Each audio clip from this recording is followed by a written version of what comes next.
Hello everyone. This might be the most important video that you watch.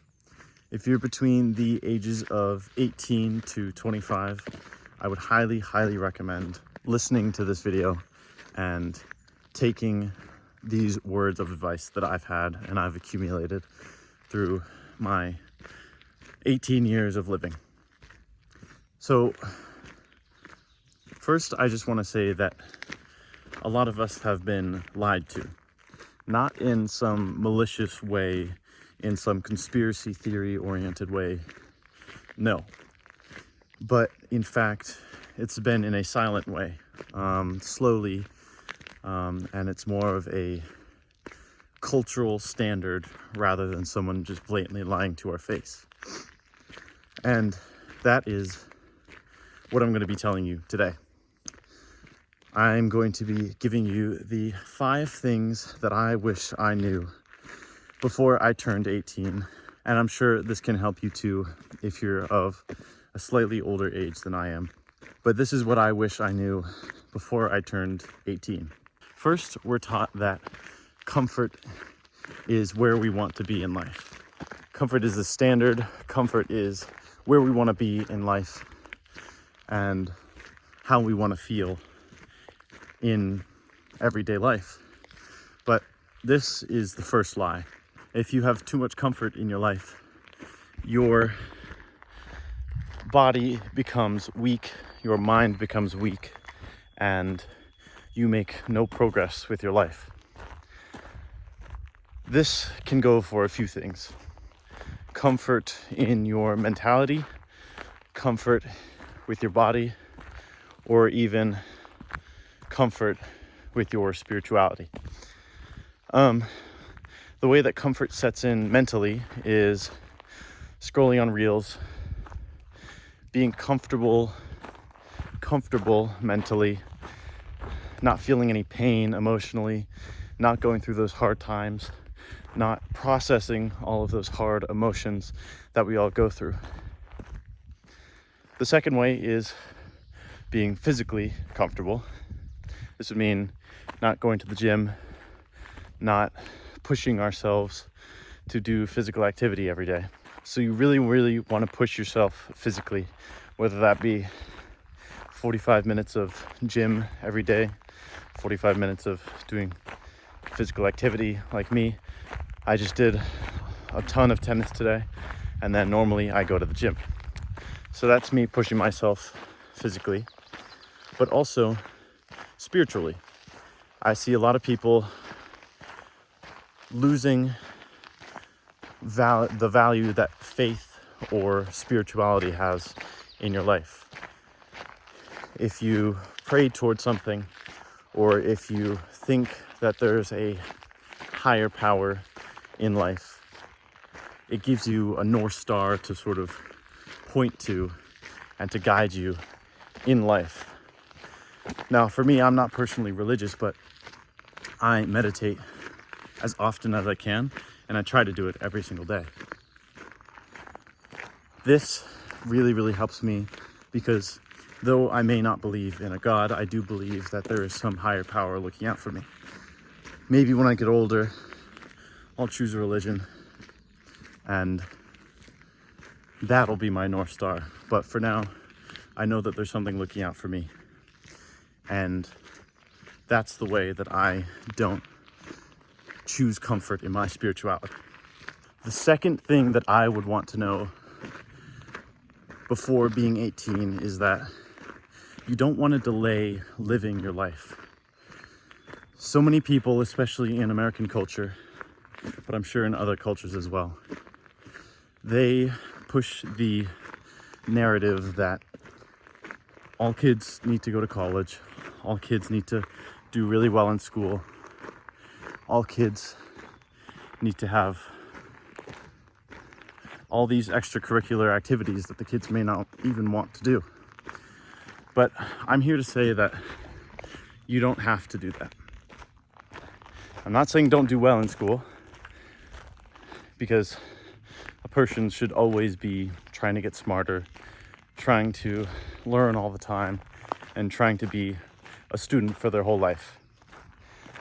But what I'm saying is, I'm just taking from my own experience that when I was going through my high school, I just graduated in May, or June actually. Everyone was pushing the narrative that what school are you going to go to? That was the first question everyone would ask me. And what would I say? Well, actually, I'm taking a gap year. Taking a gap year to go travel and discover who I really am as a person, and to really figure out what I want to do with my life. And as sort of cheesy as that may seem, I am not delaying living my life. I've spent 12 years in education. I'm not ready to go into college. College may not even be the thing that I want to do after my gap year. But I do know one thing for sure. I'm not delaying living my life anymore. I've started building my brand. I've started planning my career path for the rest of my life. And I've started learning all that I need to learn to set myself up for success when I'm older. So that's my second piece of advice for someone who's under 18. Don't delay living your life. Live your life whenever you want. College will always be there if you want it to be. I had a teacher who didn't go to college until he was 30, and he loved every part of it. He said that was the best choice he ever made. So don't delay living your life. The third piece of advice I would want for my older self to teach my younger self is don't do fake productivity.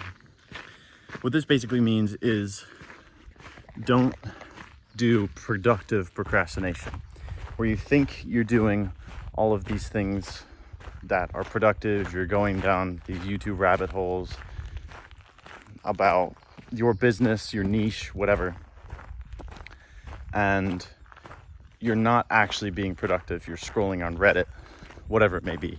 Everyone has their different ways of procrastinating productively. So what I would suggest is delete all social media, including YouTube, if you really, really want to put your head down and grind. And you can't be calling that research, because at the end of the day, all you really need to do is start. The best learning opportunities is when you actually start and you make mistakes and you figure it out on your own. This is the way that I was planning on going. I was going to be an actor. I really wanted to be an actor. And I was thinking of taking a gap year long before I had switched the ways that I wanted to live my life. And I was going to do a gap year, and I was going to go out to New York City or LA, do auditions, and get experience that way. Because in my opinion back then, and the way that my directors and teachers told me to do, was just go out, do auditions, get the experience that way. Because you're not going to get as good of opportunities and as good practice if you're not just going out into the world and doing it. So don't productively procrastinate, and go out into the world and just start doing it. And the fourth way that I would tell my younger self to sort of go about life is don't have friends that drain you. Don't have friends that drag you down. Don't have friends that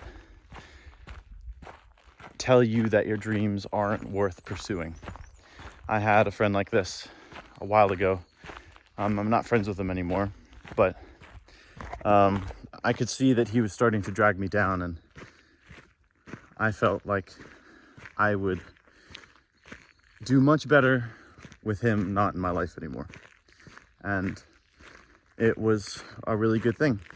And as bad as it may sound, that's the way that life goes. Sometimes friends come and go. Sometimes you have friends that don't want you to succeed, and that's just the way that it goes. They're crabs in a bucket, not wanting you to get out of this crab bucket, and they keep pulling you back. And so you really, really don't want friends like that. And that's really all there is to it. Don't have friends that drag you down. Don't have friends that drain your energy. But have friends, even if they're not perfectly aligned with what that you want to do with the rest of your life, make sure that they're friends that don't drag you down, and make sure that they're friends that lift you up and support you in everything that you're doing. And ever since I found friends like that, my quality of life has gotten so much bigger and so much better. And the final thing that I would recommend to my younger self as an 18-year-old is to audit your life monthly. This is a tip, as it is an actionable step for you to take at the end of this video. But you really want to audit your life monthly. See where you want to go. See where you're headed in life. See if your past month was productive. See where your trajectory is, and then plan for the next month ahead. You can do the same with weekly audits. You can do the same with daily even. But personally, I would recommend monthly. And that's an actionable step that I want you to take. Audit whenever you feel like it's right. Audit daily, audit weekly, audit monthly. You really, really want to make sure that you're making progress. And you really want to have a vision of what you want to do or to be for the rest of your life. And that can be really, really be helped by doing a monthly audit. So as you may have noticed, it is starting to rain. So I'm going to end the video here. But if you did enjoy this video, please consider subscribing. It would really help me a lot. And I'm going to start posting very different content. Not like this raw video like this. I just thought I'd come on and give you some things that I want my younger self to know. But it's going to be much more value packed. The content is going to be very, very high quality, and I'm very excited to start making that. It might not come out weekly. It might come out every 12 days or 10 days or so. But I'm really excited to see where this takes me. And I'm really, really excited to start my journey and start my gap year after this summer. So if you found that useful, again, please consider subscribing, and I'll see you on the next one. Bye-bye.